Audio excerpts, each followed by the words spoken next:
ஆண்டவராகிய இயேசு கிறிஸ்துவின் நாமத்தில் காலை வாழ்த்துக்கள். இன்றைய மன்னா, உன் தேவனாகிய கர்த்தர் தம்முடைய அன்பின் நிமித்தம் அமர்ந்திருப்பார். அவர் உன் பேரில் கம்பீரமாய் களி கூறுவார். செப்பனியா 3:17 பின்பகுதி. அவர் உன் பேரில் சந்தோஷமாய் மகிழ்ந்து தம்முடைய அன்பின் நிமித்தம் அமர்ந்திருப்பாராம். நம் மீது கொண்டுள்ள அன்பின் நிமித்தமாய் அவர் அமர்ந்திருப்பார். அமர்ந்திருப்பது மட்டும் இல்லை, நம் பேரில் மகிழ்ந்து சந்தோஷமாய் மகிழ்வாராம். நம் பேரில் கம்பீரமாய் களி கூறுவாராம். சீயோன் குமாரத்தியே அப்படின்னு சொல்லி கூப்பிட்டு சொல்கிறார் பாருங்க. 14ஆம் வசனம், சீயோன் குமாரத்தியே கம்பீரித்து பாடு, இஸ்ரவேலரே ஆர்ப்பரியுங்கள், எருசலேமின் குமாரத்தியே நீ முழு இருதயத்தோடும் மகிழ்ந்து களி கூறு. நம்மளையும் களி கூற சொல்கிறாரு. புதிய இஸ்ரவேல் மக்களாகிய நம்மளை பார்த்து சீயோன் குமாரத்தியே அப்படின்னு சொல்கிறார். நீ மகிழ்ந்து களி கூறு அப்படின்னு சொல்லிட்டு, ஏன்னா உன்னுடைய ஆக்கினைகளை எல்லாம் அகற்றி உன் சத்துருக்களை விலக்கினாரு.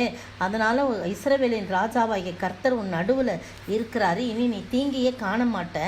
அதனால் நீ கர்த்தர் உன் நடுவில் இருக்கிறாரு, அவர் வல்லமையுடையவர், அவர் ரட்சிப்பான்னு சொல்லிட்டு அவர் உன் பேரில் மகிழ்ந்து சந்தோஷமாய் மகிழ்ந்து தம்முடைய அன்பின் நிமித்தம் அமர்ந்திருப்பாராம்.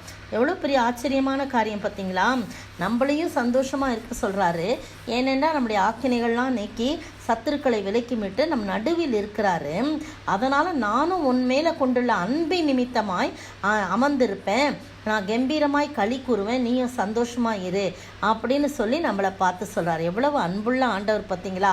உங்களுக்கும் எனக்கும் அப்படிப்பட்ட ஒரு ஆண்டவர் இருக்கிறார். கடைசி வசனம் சொல்லுது, 20ஆம் வசனம், பூமியில் உள்ள சகல ஜனங்களுக்குள்ளும் நான் உங்களை கீர்த்தியும் புகழ்ச்சியுமாய் வைப்பேன் என்று கர்த்தர் சொல்கிறான்னு செப்பனியா தீர்க்கதரிசியின் மூலமாக நம்மளை பார்த்து சொல்கிறார். நீங்கள் ஒவ்வொருத்தரும் அந்த வாக்கு தத்தத்தை உறுதியாக பற்றி கொண்டு நம்ம ஒருத்தரும் அதை சுதந்திரித்து கொண்டு கேட்கும்போது நம்முடைய அன்பின் நிமித்தமாய் அவர் நம் அருகிலேயே அமர்ந்திருப்பார். நம் பேரில் கம்பீரமாய் களி கூறுவார். அப்படிப்பட்ட ஆண்டவரை நாம் எப்பொழுதும் துதித்து ஸ்தோத்தரித்து நம்முடைய வாயின் வார்த்தைகளினாலே அவரை புகழ்ந்து பாடும்போது அவர் என்ன செய்வார்? நம்மளை கீர்த்தியும் சகல ஜனங்களுக்குள்ளும், பூமியில் உள்ள சகல ஜனங்களுக்குள்ளும் நான் உங்களை கீர்த்தியும் புகழ்ச்சியுமாய் வைப்பேன் சொல்றார். அப்படிப்பட்ட ஆண்டவருடைய அன்பை நாம் ஸ்தோத்தரிப்போமா?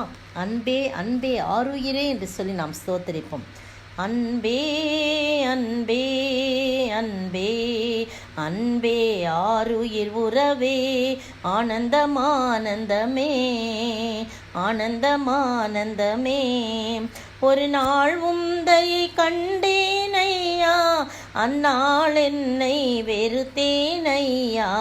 உந்தையை பெரிதையா, என் மேல் உந்தையை பெரிதையா. ஸ்தோத்திரிக்கிற ஆண்டவரே, துதிக்கிற ராஜா, எங்கள் மேலே உங்கள் தயை பெரிதாக இருக்கிறது, உங்களுடைய அன்பு பெரிதாக இருக்கிறது. அன்பே அன்பே ஆருயிரே உறவே, ஆனந்தம் ஆனந்தமாய் நாங்கள் இருக்க வேண்டும் என்பதற்காய் நீர் எங்கள் நிமித்தம் கொண்ட அன்பை நிமித்தமாய் ஆண்டவரே, எங்கள் பேரில் கொண்ட அன்பை நிமித்தமாய் எங்கள் நிமித்தமாய் நீர் களி கூறுகிறீர், சந்தோஷமாக இருக்கிறீர். நாங்களும் களி கூர்ந்து சந்தோஷமாக இருக்க வேண்டும் என்று சொல்லி நீர் சொல்லுகிறீர். அப்படிப்பட்ட சந்தோஷமான பாக்கியத்தை நாங்கள் அடைய நீர் கிருபை செய்ய வேண்டும் என்று கர்த்தரும் மீட்பெரும் ராஜாவாகிய இயேசு கிறிஸ்துவின் விலையேற பெற்ற நாமத்தில் ஜெபிக்கிறேன் பிதாவே, ஆமேன். நேற்றைய பதில், அந்தியோகியாவிலே கிறிஸ்தவர்கள் என்கிற பெயர் வழங்கிற்று. அந்தியோகியாவிலே சீஷர்களுக்கு கிறிஸ்தவர்கள் என்ற பெயர் வழங்கிற்று. அப்போஸ்தலர் நடபடியின் புத்தகம் 11ஆம் அதிகாரம் வசனம் 26. இன்றைய கேள்வி, யார் கொடிய பஞ்சம் உண்டாகும் என்று எதினாலே அறிவித்தான்? யார் கொடிய பஞ்சம் உண்டாகும் என்று எதினாலே அறிவித்தான்?